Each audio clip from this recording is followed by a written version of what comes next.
Hindi ko rin po alam kung ang may gawa ba ng statement ng ating Vice President na si Sara Duterte, kung siya ba ang gumawa o ang kanyang mga writer ang gumagawa. Lagi mong tandaan, BP, yung dati mong pinalitan na Vice President, wala pang 100 ang security. Pero hindi nagrereklamo. Alam niyo mga kaibigan, ngayong araw na ito, naglabas po ng sinumpaang ewan ko kung anong sinumpaan niyang yan, kung anong kadramahan niya. Hindi ko rin po alam kung ang may gawa ba ng statement ng ating Vice President na si Sara Duterte, kung siya ba ang gumawa o ang kanyang mga writer ang gumagawa ng kanyang mga pahayag gamit ang kanyang tanggapan para i-upload sa kanyang mga social media account at ilabas sa mga media outlet. Unang-una, halatang hindi na pag-isipan ni Sara Duterte ang kanyang mga punto de vista sa kanyang mga sinasabi. Pangalawa, ang layo ng kanyang mga pinagsasabi. Walang dating. Number 3, abogada ka pa naman, madam. Pero, walang kwenta ang iyong mga sinasabi. Unang-una, si Chief PNP, ginagampanan niya lamang ang kanyang trabaho bilang PNP chief. At nagkataon, tinatanong siya ng mga media, kaya niya nababanggit ang pangalan mo. At ako'y nakakatiyak, ang ating kasalukuyan PNP chief ay hindi isang politiko. Isang organisasyon ng PNP na kung saan, ang pagkakaalam ko, hindi po yan karapatan ng mga tao na mabigyan ka ng security. Pribilehiyo mo po yan, madam. Na bilang Vice President, pribilehiyo mo na bigyan ka ng security. At may karapatan din ang nagbigay sa iyo ng security na bawasan ka ng security mo. Ganun po yun, Vice President Sara Duterte. Naglabas ng isang open letter ang opisina ni VP Sara Duterte na naka-address kay PNP Chief General Romel Marvel. Nakalahad dito ang kanyang mga punto at puna laban sa ating PNP Chief at kung bakit daw siya patuloy pa din na tinutuligsa at tinitira dahil sa paulit-ulit na pagpapa-interview nito sa mga media ukol sa balita ng pull-out ng 75 PNP personnel mula sa kanyang security team. At talaga naman dinitalye niya ang kanyang mga hinaing. Isa lang masasabi ko dito, BP Sara, lahat ng mga punto ay pointless o sa madaling sabi ay walang kwenta. Hindi pinag-aralan mabuti o pinag-iisipan. Si General Marvel pa ang iyong titirahin at sisiraan. Ngayong kilala ko si Chief PNP na mabuting tao na may pagmamahal sa bansa, isang taong may dignidad at integridad na mas uunahin pa ang kapakanan ng sambayan ng Pilipino, unang nakakarami kaysa sa kagustuhan lamang ng iisa. Ikaw ang tunay na naninira sapagkat ang hindi matigil sa kakakayawyaw at kakakagaw-gaw. Sana bago kayo maglabas ng statement o pahayag ay pag-isipan nyong maigi ang inyong mga sasabihin dahil si General Marbil ay nagtatrabaho lamang ayon sa batas at naaayon sa mandatory ng kanyang sinumpaang posisyon. Kayo, BP Sara, 10 ng iyong mga political advisor, strategist at ang naglilihis ng isyu. Kayo ang bumabulag sa sambayan ng Pilipino dahil ba ikaw ay sangkot sa dawit sa mga planong pabagsakin at siraan?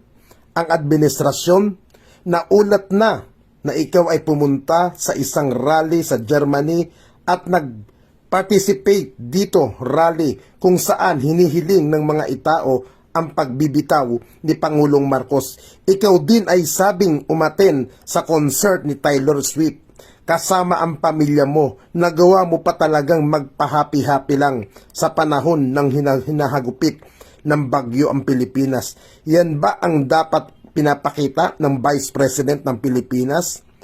Ang iwan o lisanin ang bansa sa panahon ng kalamidad? Sayang naman ang pasahod sa iyo ng taong bayan kung hindi makikita ang paglilingkod mo sa kanila o sasabihin na natin na may relief operation nga ang iyong opisina. Iba pa din kung nandoon ang presensya mo sa panahon ng kalamidad. Iba pa din kung personal kang makikita ng mga nasalanta dahil nakapagbigay ito ng moral at kalakasan ng loob sa kanila na isang mataas na opisyal ng gobyerno ay talagang tumutulong nga sa kanila sa panahon na sila ay nahihirapan. Ibang at sobra layo talaga ng performance noon ni BP Leni kumpara sa'yo pagdating sa pagtulong at paglilingkod. Ngayon ay titirahin mo pa ang PNP chief dahil lamang sa pull-out ng 75 personnel mula sa security team mo? Aba, BP Sara, ilan ba ang kailangan mong security? Ikaw ay mayroon humigit kumulang na 400 na security kumpara sa 70 security lamang noon ni BP Leni. Ano ba ang threat na sinasabi mo laban sa iyo at sa pamilya mo? Hindi ba sa iyo na din mismo nagmula? Pwede ka bang request ng karagdagan na security mula sa PNP? Yun ay kung may lalahad mo at ng opisina mo ang totoong banta laban sa iyo.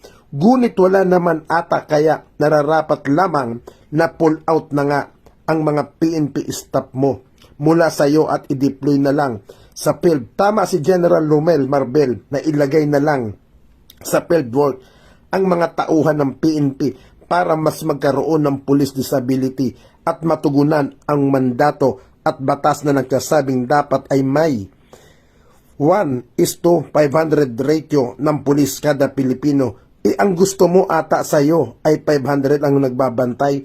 Hindi ka espesyal. Hindi lang ikaw ang anak ng Diyos. At para sabihin mo, walang karapatan Sir General Romel na alisan ka ng security, diyan ka nagkakamali dahil may karapatan ang PNP chief na i-pull out ang kanyang tauhan dahil may mandato at batas ang kanyang pwesto na ipatawag muli ang mga pulis at idestino o bigyan ng ibang assignment. Hindi ito laro ng politika tulad ng sinasabi mo.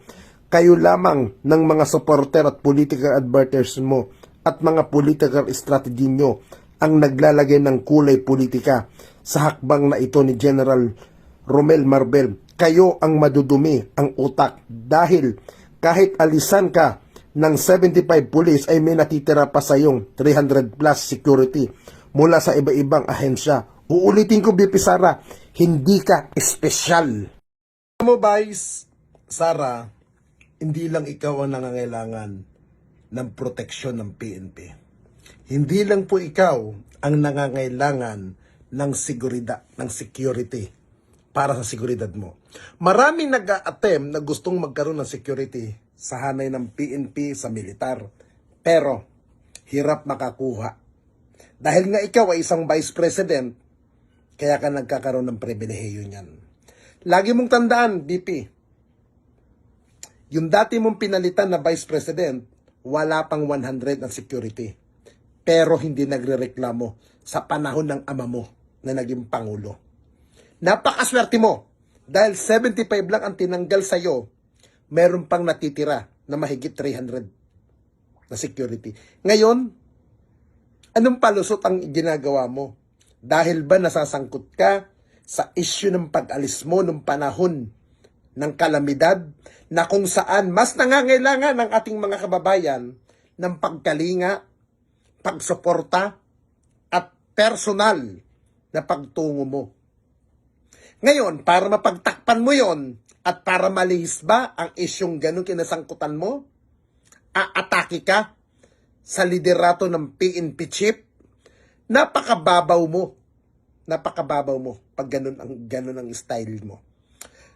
Alam mo, madam, kung ang mga writer mo ang gumagawa ng mga sinasabi mo, mga writer mo ang gumagawa ng mga bawat statement mo, mas mainam pa palitan mo na ang mga yan bago ka malugmok sa kahihiyan dahil sa ginagawa ng mga tauhan mo. Uulitin ko po, BP Sara, hindi lang po ikaw ang nangangailangan ng proteksyon. Ha? Marami ng problema ang ating bansa. Huwag ka nang dumagdag. Ha? Nakakahiya. At i-explain mo rin, yung ginastos ba papunta ng Germany? Pera mo ba yan? O pera ng sambayan ng Pilipino? Yun ang gusto namin marinig sa'yo. Yung pagpunta mo sa Germany. Tapos tumapa ka pa sa mga rally-rally para masabing pumunta ka sa community ng mga Pilipino doon. Hindi yun ang kailangan eh. Wala kang travel authority na pumunta ka doon. Tapos ngayon, mag-iingay ka para masabing malinis ka. Nakakahiya!